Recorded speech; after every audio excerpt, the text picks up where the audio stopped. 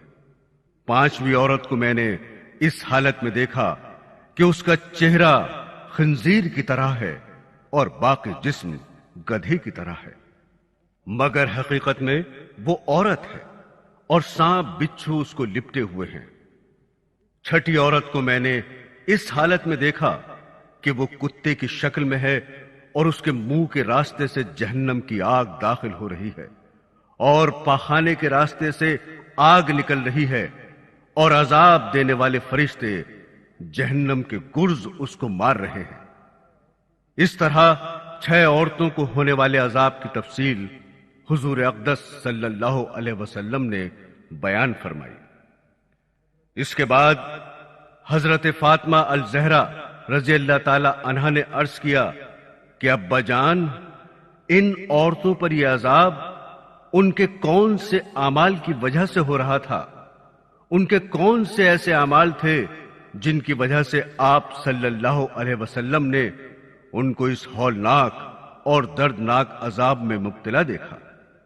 اس کے جواب میں حضور اقدس صلی اللہ علیہ وسلم نے ارشاد فرمایا کہ جس عورت کو میں نے سر کے بالوں کے ذریعے جہنم میں لٹکا ہوا دیکھا اور جس کا دماغ ہنڈیا کی طرح پک رہا تھا، اس کو یہ عذاب گھر سے باہر ننگے سر جانے کی وجہ سے ہو رہا تھا۔ وہ عورت نامحرم مردوں سے اپنے سر کے بال نہیں چھپاتی تھی۔ محترم سامعین، اب اگر ہم اپنے گرد و پیش کا جائزہ لیں تو ہمیں آج یہ گناہ عام ہوتا ہوا نظر آتا ہے، حالانکہ خواتین کے لیے حکم یہ ہے کہ سر کے بال ان کے ستر کا حصہ ہیں، کیونکہ عورت کا پورا جسم سر سے پاؤں تک سوائے چہرے کے اور سوائے دونوں ہتھیلیوں کے اور دونوں پیروں کے پورا جسم ستر ہے، جس کو نماز میں چھپانا فرض ہے، کیونکہ اگر نماز میں کم از کم چوتھائی سر کے بال کھل جائیں اور اتنی دیر کھلے رہیں جتنی دیر میں 3 مرتبہ سبحان اللہ پڑھ لیا جائے تو نماز نہیں ہوگی۔ یا اگر کسی عورت نے سر پر اتنا باریک دوپٹہ اوڑھ لیا جس میں سر کے بال جھلک رہے ہیں تو ایسے دوپٹے میں بھی نماز نہیں ہوگی، کیونکہ ستر چھپانے کی شرط پوری نہیں ہوئی۔ بعض خواتین باریک دوپٹے میں نماز پڑھ لیتی ہیں اور اس دوپٹے کو دوہرا کر لیتی ہیں، حالانکہ دوہرا کرنے کے بعد بھی بال نظر آتے رہتے ہیں، یا بعض اوقات دوپٹہ اتنا چھوٹا ہوتا ہے کہ اس کے اندر سے چٹیا باہر نکلی ہوتی ہے، وہ دوپٹے کے اندر نہیں چھپتی، یا بعض خواتین کی آستین اتنی چھوٹی ہوتی ہیں کہ دوپٹہ پہننے کے باوجود ان کے بازو تک نہیں چھپتے۔ اور مسئلہ یہ ہے، اگر چوتھائی سر کے بال کھل جائیں یا چوتھائی کلائی کھل جائے یا چوتھائی پنڈلی کھل جائے اور 3 مرتبہ تسبیح پڑھنے کے برابر کھلی رہے تو نماز نہیں ہوگی۔ اور چہرہ، دونوں ہتھیلیاں اور دونوں پیر اور باقی سارا جسم نامحرم مردوں سے چھپانا ضروری ہے۔ یہ پردے کا حکم ہے۔ پردے کا حکم الگ ہے اور ستر کا حکم الگ ہے۔ پردے کے حکم میں سر سے پاؤں تک پورا جسم داخل ہے، جس کو نامحرم مردوں سے چھپانا گھر میں بھی ضروری ہے اور گھر سے باہر بھی ضروری ہے۔ لہذا گھر میں اور گھر کے باہر نامحرم مردوں کے سامنے سر کے بال کھول کر آنا گناہ ہے، اور یہی اس کا عذاب ہے جو آپ نے ابھی سنا۔